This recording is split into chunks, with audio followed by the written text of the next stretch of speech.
بسم اللہ الرحمن الرحیم شروع اللہ کا نام لے کر جو بڑا مہربان نہایت رحم والا ہے۔ الف لام میم، یہ حکمت کی بھری ہوئی کتاب کی آیتیں ہیں، نیکوکاروں کے لیے ہدایت اور رحمت، وہ جو نماز کی پابندی کرتے اور زکوٰۃ دیتے ہیں، اور وہی ہیں جو آخرت کا یقین رکھتے ہیں، یہی اپنے پروردگار کی طرف سے ہدایت پر ہیں اور یہی کامیاب ہیں۔ اور لوگوں میں بعض ایسا ہے جو بیہودہ حکایتیں خریدتا ہے تاکہ لوگوں کو بے سمجھے اللہ کے راستے سے گمراہ کرے اور اس سے ہنسی کرے، یہی لوگ ہیں جن کو ذلیل کرنے والا عذاب ہوگا۔ اور جب اس کو ہماری آیتیں سنائی جاتی ہیں تو اکڑ کر منہ پھیر لیتا ہے، گویا ان کو سنا ہی نہیں، جیسے اس کے کانوں میں ثقل ہے۔ تو اس کو درد دینے والے عذاب کی خوشخبری سنا دو۔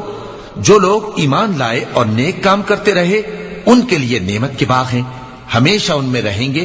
اللہ کا وعدہ سچا ہے اور وہ غالب ہے، حکمت والا ہے۔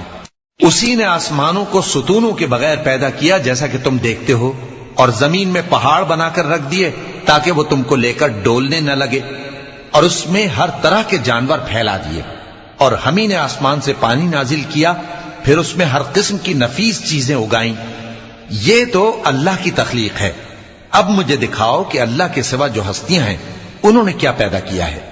حقیقت یہ ہے کہ یہ ظالم کھلی گمراہی میں ہیں۔ اور ہم نے لقمان کو دانائی بخشی کہ اللہ کا شکر کرو، اور جو شخص شکر کرتا ہے تو اپنے ہی فائدے کے لیے شکر کرتا ہے، اور جو ناشکری کرتا ہے تو اللہ بھی بے نیاز ہے، لائق حمد و ثنا ہے۔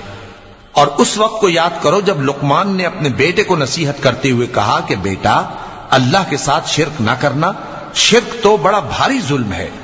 اور ہم نے انسان کو، جسے اس کی ماں تکلیف پر تکلیف سہ کر پیٹ میں اٹھائے رکھتی ہے، پھر اس کو دودھ پلاتی ہے، اور آخر کار 2 برس میں اس کا دودھ چھڑانا ہوتا ہے، میں نے تاکید کی ہے کہ میرا بھی شکر کرتا رہے اور اپنے ماں باپ کا بھی، کہ تم کو میری ہی طرف لوٹ کر آنا ہے۔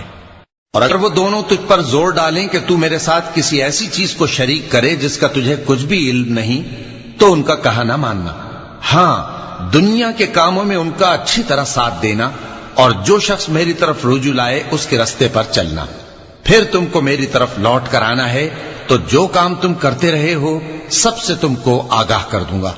لقمان نے یہ بھی کہا کہ بیٹا، اگر کوئی عمل چاہے رائی کے دانے کے برابر بھی چھوٹا ہو، اور ہو بھی کسی پتھر کے اندر یا آسمانوں میں مخفی ہو یا زمین میں، اللہ اس کو قیامت کے دن لا موجود کرے گا۔ کچھ شک نہیں کہ اللہ باریک بین ہے، خبردار ہے۔ بیٹا، نماز کی پابندی رکھنا اور لوگوں کو اچھے کاموں کے کرنے کا مشورہ دیتے رہنا، بری باتوں سے منع کرتے رہنا، اور جو مصیبت تجھ پر واقع ہو اس پر صبر کرنا، بے شک یہ بڑی ہمت کے کام ہیں۔ اور تکبر کرتے ہوئے لوگوں کے سامنے گال نہ پھلانا اور زمین میں اکڑ کر نہ چلنا، اس لیے کہ اللہ کسی اترانے والے شیخی خورے کو پسند نہیں کرتا۔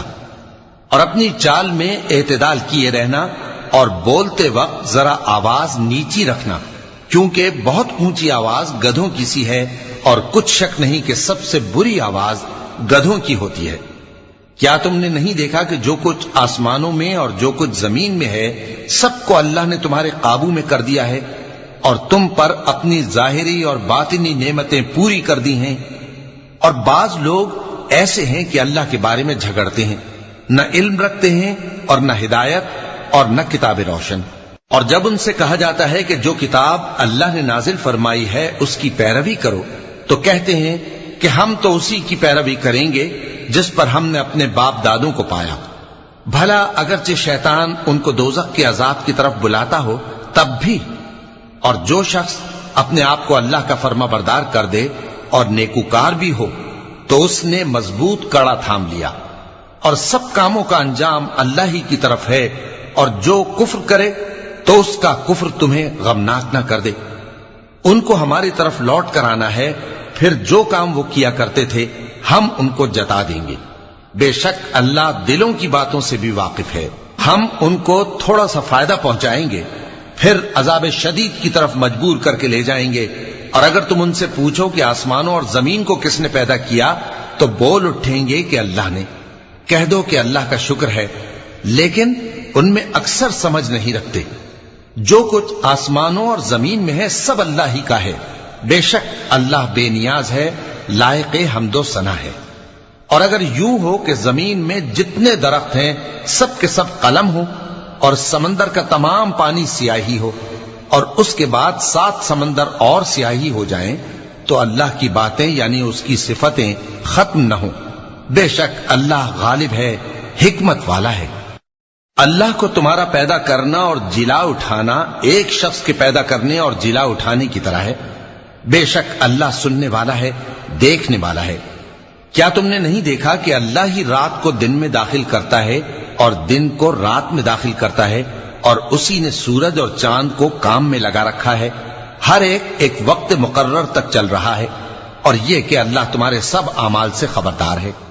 یہ اس لیے کہ اللہ کی ذات ہی برحق ہے، اور جس کو یہ لوگ اللہ کے سوا پکارتے ہیں وہ سب باطل ہے، اور یہ کہ اللہ ہی عالی رتبہ ہے، گرامی قدر ہے۔ کیا تم نے نہیں دیکھا کہ اللہ ہی کی مہربانی سے کشتیاں سمندر میں چلتی ہیں تاکہ وہ تم کو اپنی کچھ نشانیاں دکھائے؟ بے شک اس میں ہر صبر کرنے والے، شکر کرنے والے کے لیے نشانیاں ہیں۔ اور جب ان پر سمندر کی لہریں سائبانوں کی طرح چھا جاتی ہیں تو اللہ کو پکارنے اور خالص اس کی عبادت کرنے لگتے ہیں، پھر جب وہ ان کو نجات دے کر خشکی پر پہنچا دیتا ہے تو چند ہی لوگ انصاف پر قائم رہتے ہیں، اور ہماری نشانیوں سے وہی انکار کرتے ہیں جو عہد شکن ہیں، ناشکرے ہیں۔ لوگو اپنے پروردگار سے ڈرو اور اس دن کا خوف کرو کہ نہ تو باپ اپنے بیٹے کے کچھ کام آئے اور نہ بیٹا باپ کے کچھ کام آ سکے۔ بے شک اللہ کا وعدہ سچا ہے، پس دنیا کی زندگی تم کو دھوکے میں نہ ڈال دے، اور نہ وہ بڑا فریب دینے والا شیطان تمہیں اللہ کے بارے میں کسی طرح کا فریب دے۔ اللہ ہی کو قیامت کا علم ہے، اور وہی میں برساتا ہے، اور وہی حاملہ کے پیٹ کی چیزوں کو جانتا ہے، اور کوئی شخص نہیں جانتا کہ وہ کل کیا کام کرے گا، اور کوئی شخص نہیں جانتا کہ کس سرزمین میں اسے موت آئے گی۔ بے شک اللہ ہی جاننے والا ہے اور خبردار ہے۔ صدق اللہ العظیم۔